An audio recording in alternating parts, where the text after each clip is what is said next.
Okay, good morning and welcome to Iyun. Today I want to analyze Orlah Perek Beis Mishnah Vav. Mishnah Vav says, basically quoted on what yesterday's Mishnah said, that in certain circumstances, even though normally Truma is batal 1 in 100, Orlah and Kilayah are batal 1 in 200, in three circumstances, Mechametz, Metabel, Medameya.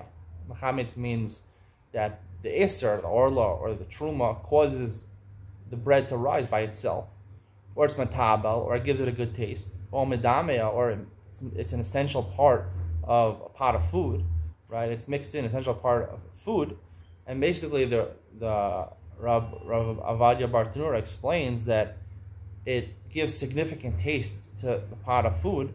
So if it's min b'mino, we're going to talk tomorrow about min b'she'eno mino. Min b'mino, I mean, we're talking about one type of food, right? Like sourdough wheat mixed in, causing dough of wheat to rise. So if by itself it's enough to cause it to rise, so therefore even if the ratio is 1 to 100 or less, meaning it's 1 to 200, and it's truma, it wouldn't be batel. Why not? It wouldn't be batel over here. Why is that? We're going to discuss machmis, and really matbil also. We discussed about the idea. Here we're talking about yavesh, presumably. Even if it's a pot of soup or something like that, it's still considered food. I don't think soup is called a liquid. It's called a drink. It's called food, Soup satisfies, Soup Nazi made a lot of soups. They were really good. You eat it as a meal. Sometimes people eat soup as a meal. Soup is a food. It's not a beverage. So the idea is, even though I explained yesterday that really 1 to 100 by Truma, 1 to 200 by Orlah and Kilayah Kerem, is batal because it lacks the chashivas. Again, food is determined in a metaphysical way because food produces svia. The hana is filling you up, not the physical hana of going down your throat like by a beverage.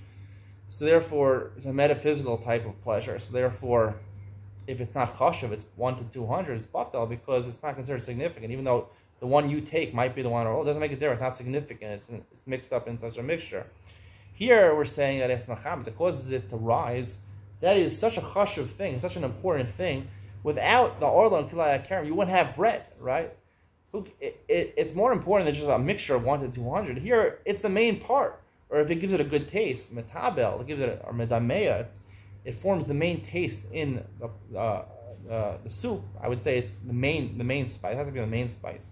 It's the main spice. So without this main spice, certain soups, if you don't have the right spicing, it doesn't taste good. So if it changes it from tasting bad to tasting good, that made the dish, it made the soup. If you're making the soup or you're making the dish, that is the most important part. So you can't say it's not chashuv. Even if you have 1 to 200 or 1 to 100 in mavatal, it doesn't make a difference. It is chashuv. It is important in a metaphysical way, and therefore it's not batal. That's the explanation. Hope you enjoyed today's shir. See you in the next one.